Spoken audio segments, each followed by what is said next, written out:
रजनी और मृदुला स्ट्रेचर पर नंदिनी को लेकर जा रहे हैं। नंदिनी के पेट से खून निकल रहा है। उसकी आंखें बंद हो रही हैं। नहीं दोस्त, आंख बंद नहीं करना। हम अस्पताल आ गए हैं। सब ठीक हो जाएगा। तुझे कुछ नहीं होगा। पागल, क्यों किया तूने ऐसा? मेरी गलती की सजा मुझे मिलनी चाहिए। तुझे कुछ नहीं होगा, कुछ नहीं होगा। कौन है ये लड़की जो स्ट्रेचर पर इस अवस्था में पड़ी है? और उसके साथ ये लोग कौन है जो बार बार कह रहे हैं कि तुझे कुछ नहीं होगा? चलिए आपको शुरू से बताते हैं। पिछले साल की बात है। नंदिनी ने इंटरमीडिएट की परीक्षा में पूरे कॉलेज में टॉप किया था। अच्छी यूनिवर्सिटी में उसे दाखिला भी मिल गया था। उसके पापा दीपलाल चौरसिया तो इतने खुश थे कि पूरे गांव में लड्डू बांटने निकल पड़े। ले भाई हेतराम, लड्डू खा। नंदिनी पूरे कॉलेज में टॉप आई है। दीपलाल, तेरी बेटी ने तो सच में कमाल कर दिया भाई। वैसे अब आगे का क्या सोचा है? एक लड़का है मेरी नजर में, तू कहे तो बात चलाऊं। अब पागल है क्या? अब तो मेरी बेटी शहर की यूनिवर्सिटी जाएगी, खूब पढ़ेगी, खूब। दीपलाल और उसकी पत्नी मीरा दोनों अंगूठा छाप थे, लेकिन वे चाहते थे कि उसकी बेटी खूब पढ़े। शुरुआत में रिश्तेदारों ने उनके इस निर्णय पर खूब सवाल उठाए, लेकिन जब नंदिनी एक के बाद एक मेडल घर लाने लगी तो सबके सुर बदल गए। यूनिवर्सिटी घर से बहुत दूर थी, इसलिए वहीं के हॉस्टल में नंदिनी का रहना तय हुआ, और ये भी तय हुआ कि हर 15 दिन में बाबूजी उससे मिलने वहां जाएंगे। दीपलाल ही उसे हॉस्टल छोड़ने गया।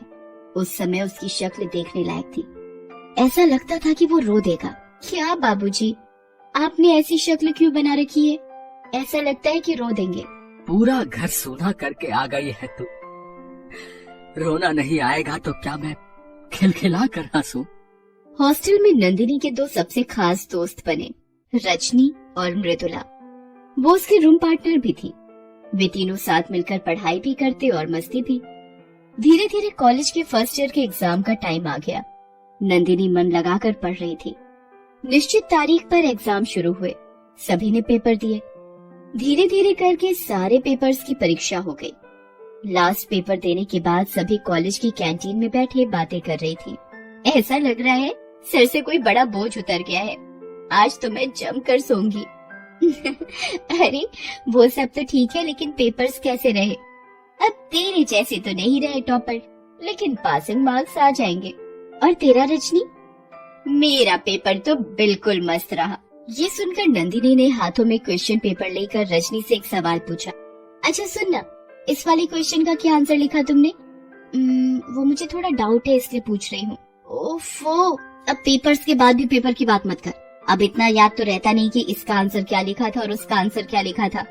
रजनी के बोलने का अंदाज उन दोनों सहेलियों को बड़ा अजीब लगा। 20 दिन बाद रिजल्ट भी आ गए।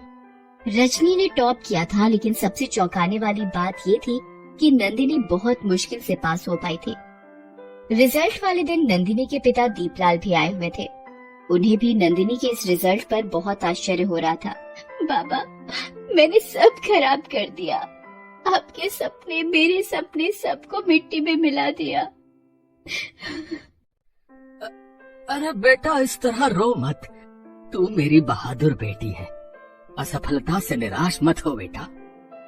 उसका कारण जानो और फिर से पूरी तैयारी से उतरो मैदान में। हाँ, एक छात्र से बेहतर कोई नहीं जान सकता कि उसका पेपर कैसा हुआ है। नंदिनी को पता था कि उसके पेपर बहुत अच्छे हुए थे, तो फिर नंबर कम क्यों आए? ये पेच वो सुलझा नहीं पा रही थी। नंदिनी और मृदुला बातें कर रहे हैं। यार समझ नहीं आ रहा है, मेरे पेपर बहुत अच्छे हुए थे, फिर मार्क्स इतने कम क्यों आए? मुझे तो उम्मीद थी कि तू टॉप करेगी। कुछ तो गड़बड़ है यार। मैं तो अपने डिपार्टमेंट हेड प्रोफेसर भंडारी से रिक्वेस्ट करने वाली हूँ, मेरी कॉपियों की फिर से जांच की जाए। कोई फायदा नहीं, मैंने सुना है कि वो बहुत ही खड़ूस है। तभी रजनी बाहर से आती है। उसके पैर थोड़े लड़खड़ा रहे थे। ऐसा लग रहा था कि उसने शराब पी रखी है। उसने उन दोनों की तरफ देखा भी नहीं और दूसरे कमरे में जाने लगी। कांग्रेचुलेशंस यार, टॉप किया है तूने। थैंक्स। वैसे तू थी कहाँ यार? हमने तुम्हें कॉलेज में बहुत ढूंढा। अब हर बात मुझे तुम लोग को बतानी होगी क्या? देखो, दोस्त हो दोस्त रहो, माँ बनने की कोशिश मत करो। जैसे ही रजनी ने ये बात कही, उसके मुंह से शराब की भयानक बदबू मृदुला और नंदिनी को आई। तुमने शराब पी है रजनी?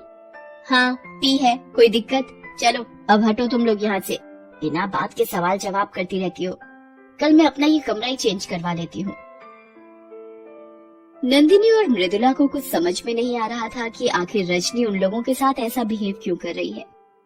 अगली सुबह रजनी अपना सामान लेकर दूसरे रूम में शिफ्ट हो गई। कॉलेज में भी वो उनसे कटी कटी रहने लगी। इस बीच नंदिनी ने अपनी कॉपी चेक करने का एप्लीकेशन अपने डिपार्टमेंट हेड प्रोफेसर भंडारी को दिया,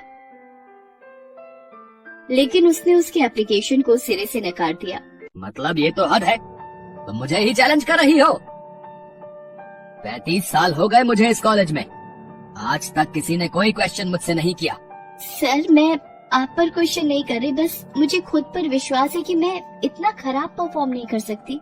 बहुत घमंड है तुम्हें अपने आप पर। घमंड नहीं सर, विश्वास। लगता है आपने ठीक से नहीं सुना। कोई नहीं सर, मैं और मेहनत करूंगी, बहुत मेहनत करूंगी। ये कहकर नंदिनी वहाँ से निकल गई। नंदिनी ने प्रोफेसर भंडारी से मिलने की बात मृदुला को बताई। मैंने तो तुझे पहले ही कहा था वो बड़ा खड़ूस है, किसी की बात नहीं सुनता। इस घटना के 1 महीने की बात है। मृदुला और नंदिनी किसी काम से मेन बाजार गए हुए थे। वहाँ उन्होंने रजनी को प्रोफेसर भंडारी की गाड़ी से उतरते देखा।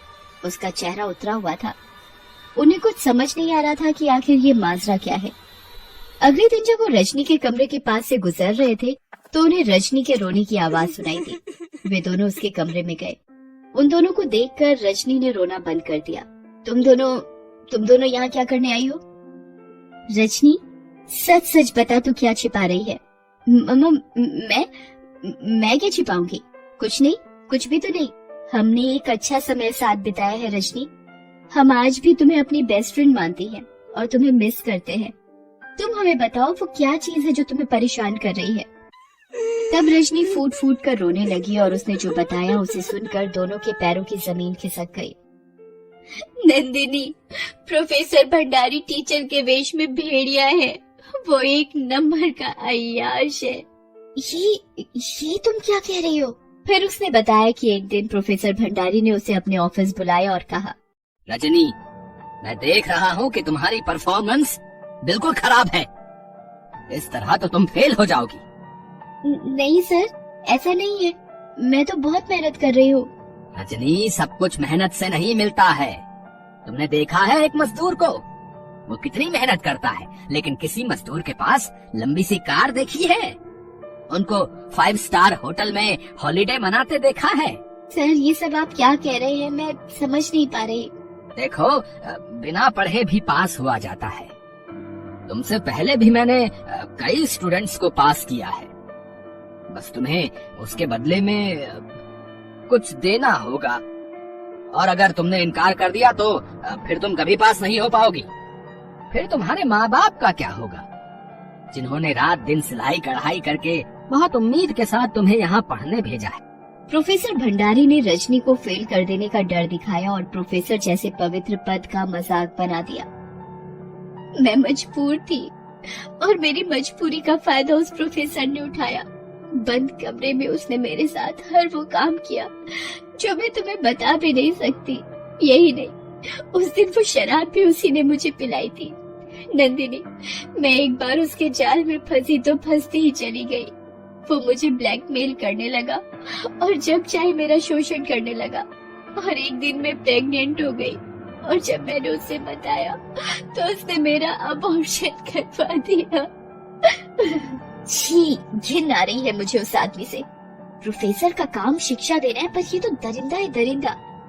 इसके जैसे लोग समाज के लिए घातक हैं। हम उसका कुछ नहीं बिगाड़ सकते मृदुला, वो बहुत ताकतवर आदमी है। तब नंदिनी ने कहा कि वो ताकतवर नहीं, कमजोर है और उसका पर्दाफाश करना बहुत जरूरी है। सुनो रजनी, तुम अभी चलो मेरे साथ उस अय्याश के पास, मैं उसे बताती हूँ। और हाँ मृदुला, तुम छिपकर सारी चीजों को अपने फोन से रिकॉर्डिंग कर लेना। उसके बाद वो सभी प्रोफेसर भंडारी के पास गए। मृदुला बाहर छिपकर रिकॉर्डिंग करने लगी। भंडारी, अब तेरे दिन गए। तू जेल की चक्की पीसने के लिए तैयार है। ये सब क्या है नंदिनी? मैं तुम्हें अभी कॉलेज से निकालता हूँ। अरे जा याश, तू मुझे क्या निकालेगा? तेरी परेड तो हम निकालेंगे। रजनी, रजनी अंदर आओ। रजनी तुम? इसने तुम्हारी सारी असलियत बता दी है। अब तेरी दादागिरी यहाँ नहीं चलेगी। ये सबसे बड़ी सबूत है तेरे गुनाहों की। मैं इस सबूत को ही अभी मिटा देता हूँ, रुको। उसके बाद प्रोफेसर ने अपने दराज से पिस्तौल निकाली और रजनी पर गोली चलाई, लेकिन नंदिनी ने उसे धक्का देकर नीचे गिरा दिया और गोली उसको लग गई। ये सारी बातें मृदुला के फोन में रिकॉर्ड हो गई। गोली की आवाज सुनकर कई सारी लड़कियां वहां पहुंची। सभी ने प्रोफेसर को घेर लिया और उसकी पिटाई शुरू कर दी। इस बीच पुलिस आ गई थी। उसने प्रोफेसर को गिरफ्तार कर लिया। रजनी और मृदुला नंदिनी को अस्पताल ले गईं। डॉक्टरों ने तुरंत उसका इलाज शुरू किया। उसकी जान बच गई। नंदिनी ने अपनी समझदारी से कैलाश प्रोफेसर का पर्दाफाश कर दिया और कई छात्राओं को उसके चंगुल में फंस